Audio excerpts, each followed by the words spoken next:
تساوم على الحق أو الثوابت.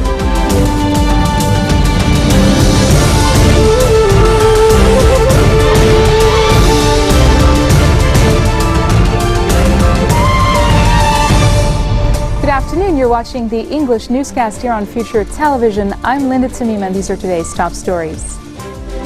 The Parliament resumes salary scale discussions, with lawmakers expected to endorse the new salary hike for civil servants and public and private teachers. President Michel Aoun meets with Pope Francis at the Vatican as part of a two-day visit to the city. And U.S. President Donald Trump's revised travel ban suffers another federal court setback as a judge in Maryland rejects a revised measure that bans travel targeting 6 predominantly Muslim countries. The Parliament has resumed salary scale discussions, with lawmakers expected to endorse the new salary hike for civil servants and public and private teachers. During today's session, lawmakers approved a proposal to add taxes to cigarettes, tobacco and cigars. The Parliament also approved substantial tax increases on imported spirits, wines and beer. Change and Reform Bloc MP Ibrahim Kanaan justified the increased taxes, saying they will provide the government with the ability to pay increased salaries. The salary scale will impact thousands of public employees. The cost of the bill that would offer public sector workers, including teachers, new salary packages is estimated at 1.2 trillion Lebanese pounds. Lawmakers will resume talks at 5 p.m. this afternoon. And as MPs attended the session, permanent teachers at the Lebanese University held a protest in the nearby Riyadh Sulh Square to demand that the cabinet maintain their solidarity fund. Civil servants and public and private school teachers have routinely protested for increased benefits and full-time employment. Judges, however, have rejected the salary scale proposals over fears they will lose some of their benefits. Civil defense volunteers also rallied in Riyadh Sulh after lawmakers failed to discuss a bill that would permanently employ Lebanon's volunteer corps of rescue workers. President Michel Aoun meets with Pope Francis at the Vatican as part of a two-day visit to the city. During the talks, Aoun said the Pope has always supported Lebanon, and Lebanon looks up to the Holy See with utmost appreciation and gratitude. Pope Francis promised he will visit Lebanon soon and will pray for the country. Aoun then met with Cardinal Secretary of State Pietro Parolin, accompanied by Foreign Minister Gibran Bassil. He is also expected to attend Mass with the Maronite Religious Order and Lebanese clerics.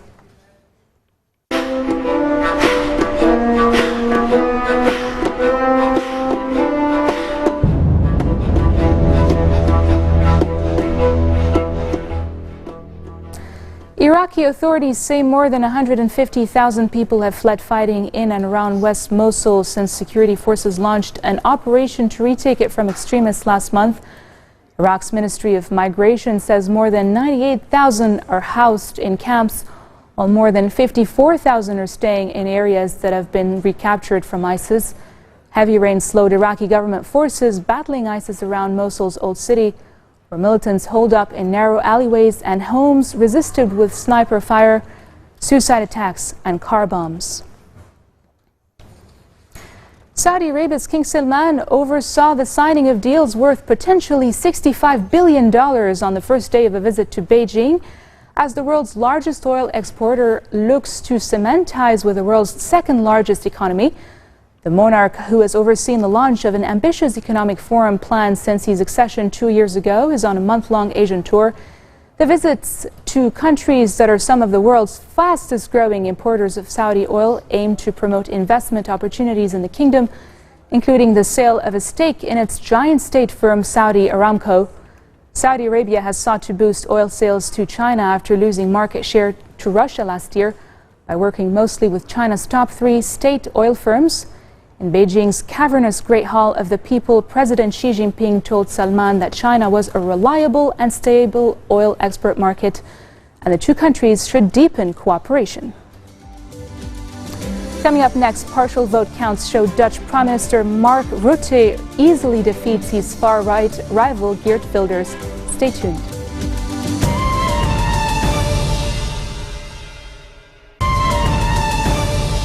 Welcome back. Partial vote counts show Dutch Prime Minister Mark Rutte easily defeated his far-right rival Geert Wilders in elections seen as a measure of populist support in Europe. With more than 93% of votes counted, Rutte's Liberal VVD party was set to win 33 seats, making it the largest in the new 150-seat parliament, with Wilders and his Freedom Party beaten into second place with 20 seats. Millions of Dutch flocked to the polls in a near-record turnout, with the stakes high in an election pitting the pro-European Rutte against his anti-immigration and anti-EU rival. Several people were injured in a shooting at a high school in the southern French town of Grasse. Police say one person was arrested and another was on the run after the shooting at the Tocqueville High School. Separately, a letter bomb exploded at the Paris offices of the International Monetary Fund, reportedly injuring a secretary who suffered burns to her hands and face. Police say employees were evacuated from the building near the Arc de Triomphe monument as a precaution after the late morning explosion. IMF chief Christine Lagarde condemned the incident as a cowardly act of violence. U.S. President Donald Trump's revised travel ban has suffered another federal court setback after a judge in Maryland rejected a revised measure that bans travel targeting 6 predominantly Muslim countries. Judge Theodore Chuang ruled in a case brought near the nation's capital by the American Civil Liberties Union and other groups representing immigrants, refugees, and their families. The groups argued that the underlying rationale of the ban was to discriminate against Muslims, making it unconstitutional. Chuang granted a preliminary injunction nationwide basis. This comes as a federal judge in Hawaii has put President Donald Trump's revised travel ban on hold, issuing an emergency halt to the order. The ruling by U.S. District Judge Derek Watson prevented the executive order from going into effect today. Hawaii argued that the new order will harm its Muslim population, tourism, and foreign students. Trump called the judge's block an unprecedented judicial overreach and said he will take the case as far as it needs to go, including to the U.S. Supreme Court, in his words. But let me give you the bad news. We don't like bad news, right? I don't want to hear. And I'll turn it into good. But let me give you the bad, the sad news. Moments ago, I learned that a district judge in Hawaii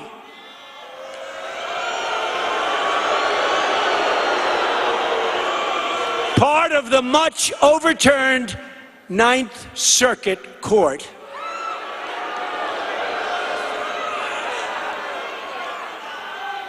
and I have to be nice, otherwise I'll get criticized for speaking poorly about our courts. I'll be criticized by these people, among the most dishonest people in the world. I will be criticized.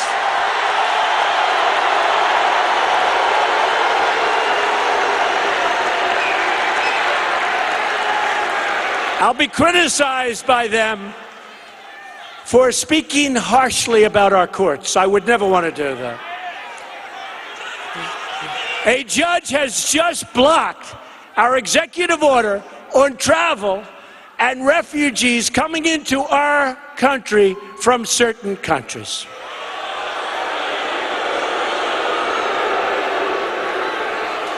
The order he blocked was a watered-down version of the first order that was also blocked by another judge and should have never been blocked to start with.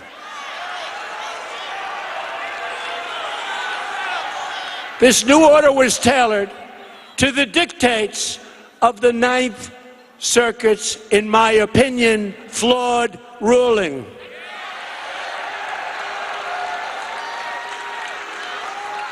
This is, in the opinion of many, an unprecedented judicial overreach.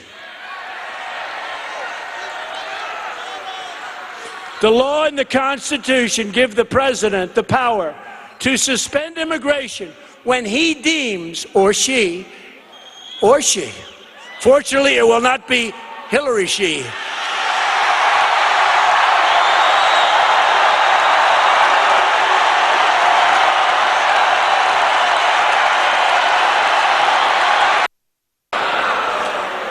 This ruling makes us look weak, which, by the way, we no longer are, believe me.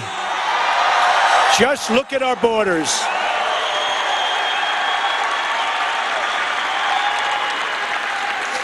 We're going to fight this terrible ruling.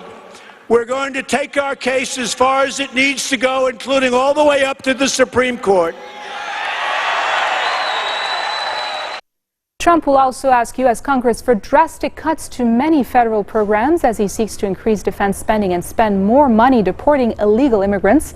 In a plan designed to translate campaign promises into dollar and cent commitments, the Republican president proposed a 28% cut in State Department funding. That could be a signal for steep reductions in foreign aid and funding to UN agencies with knock-on effects around the world. The Pentagon will be the major winner with a nearly 10% boost.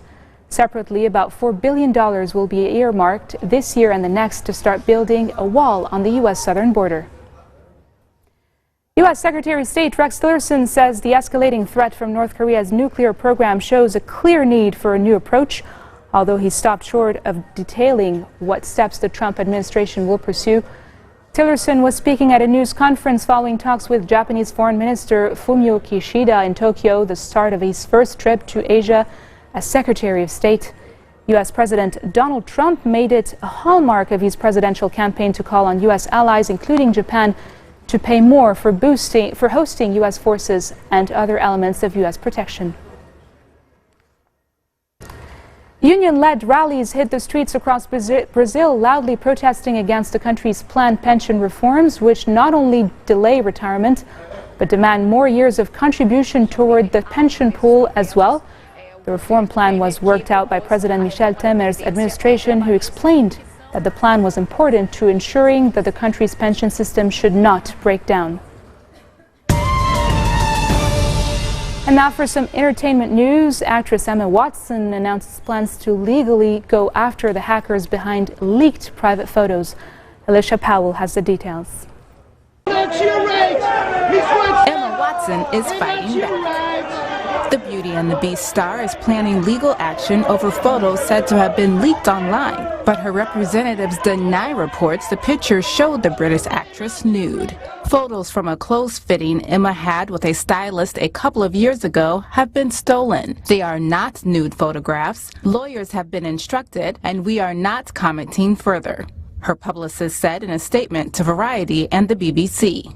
Social media and blog posts have claimed naked images of Watson have been posted this week on an anonymous document sharing network. It was not clear what action her lawyers are planning or against whom. Watson, who made a name for herself as a child star in the Harry Potter movies, found herself at the center of a social media controversy earlier this month over a photo shoot she did with Vanity Fair magazine that included a picture where parts of her breast were exposed. Critics called Watson, who is also a United Nations Goodwill Ambassador on women's rights and equality, hypocritical and said she was betraying her feminist ideals. Watson hit back, saying feminism was about choice. It's about freedom. It's about liberation. It's about equality. I really don't know what my tits have to do with it. Watson appears in the live-action version of Disney classic Beauty and the Beast, which opens in movie theaters around the world on March 17th. This marks the end of our bulletin for today. Now for a reminder of our headlines. The Parliament resumes salary scale discussions, with lawmakers expected to endorse a new salary hike for civil servants and public and private teachers. President Michel Aoun meets with Pope Francis at the Vatican as part of a two-day visit to the city. And U.S. President Donald Trump's revised travel ban suffers another federal court setback as a judge in Maryland rejects a revised measure banning travel targeting 6 predominantly Muslim countries. Those are your headlines in English for today. I'm Linda Tamimina. Thank you all for watching.